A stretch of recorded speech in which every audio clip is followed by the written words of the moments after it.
तो रोज इस बुलेटिन में खबरों को समझाते हैं आपको। आज मैं आपको बजट समझाऊंगी। वित्त मंत्री निर्मला सीतारमण ने फाइनेंशियल ईयर 2025-26 के लिए केंद्रीय बजट पेश कर दिया है। सभी को बजट का इंतजार रहता है, तो आज हम लोग जानेंगे कि इस बार के बजट से आम जनता को कितना फायदा होने वाला है और इस बार बजट में किन किन बातों को ध्यान में रखकर बनाया गया है। तो कौन हुए खुश, किसे हुई निराशा, आइए आगे हम लोग बात करेंगे।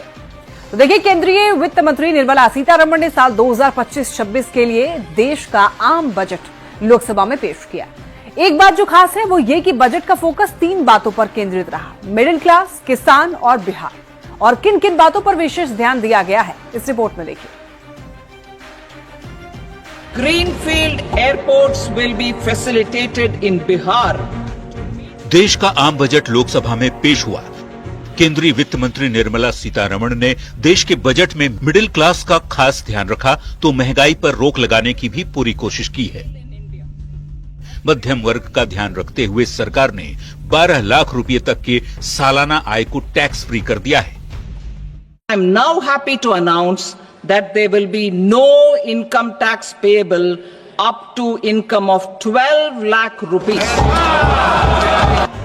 वैसे केंद्रीय बजट में कई खास बातों का भी ध्यान रखा गया।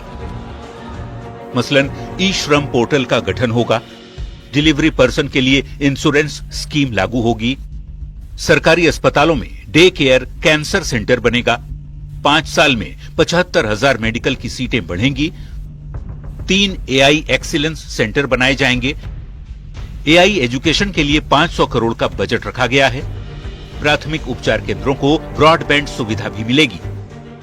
केंद्रीय बजट में मध्यम वर्ग, युवा और किसानों का खास ख्याल रखने के लिए पीएम मोदी ने जमकर वित्त मंत्री की तारीफ की और इसे देश को नई दिशा देने वाला बजट बताया।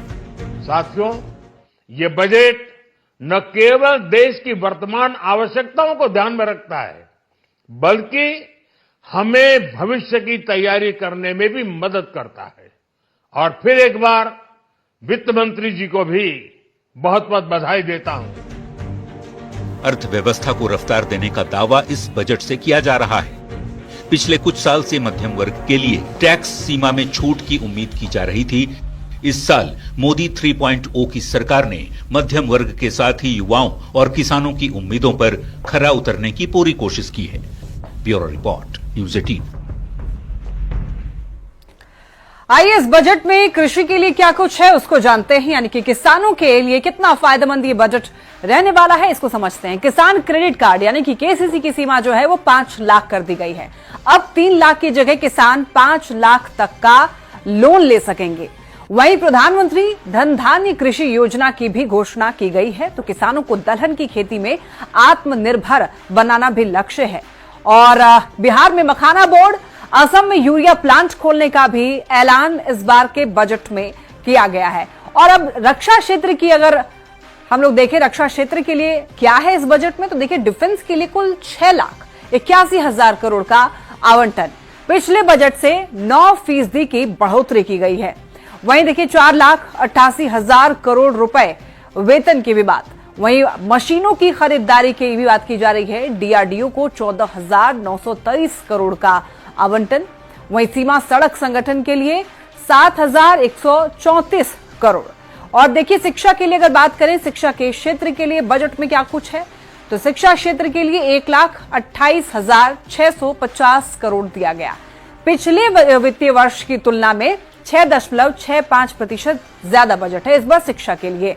वहीं मेडिकल कॉलेज, अस्पतालों में 10,000 सीट जोड़ी जाएंगी और अगले 5 वर्ष में 75,000 सीट जोड़ी जाएंगी।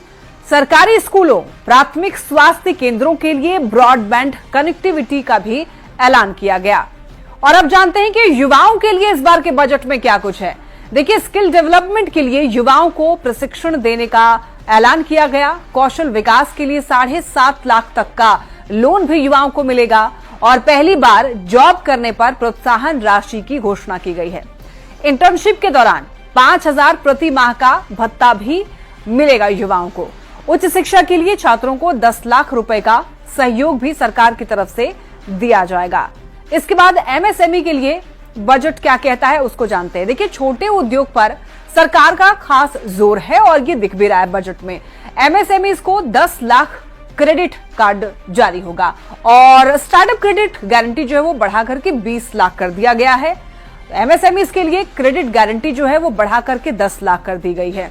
इसके अलावा देखिए एमएसएमईज एक्सपोर्ट पर खास जोर दिया जाएगा।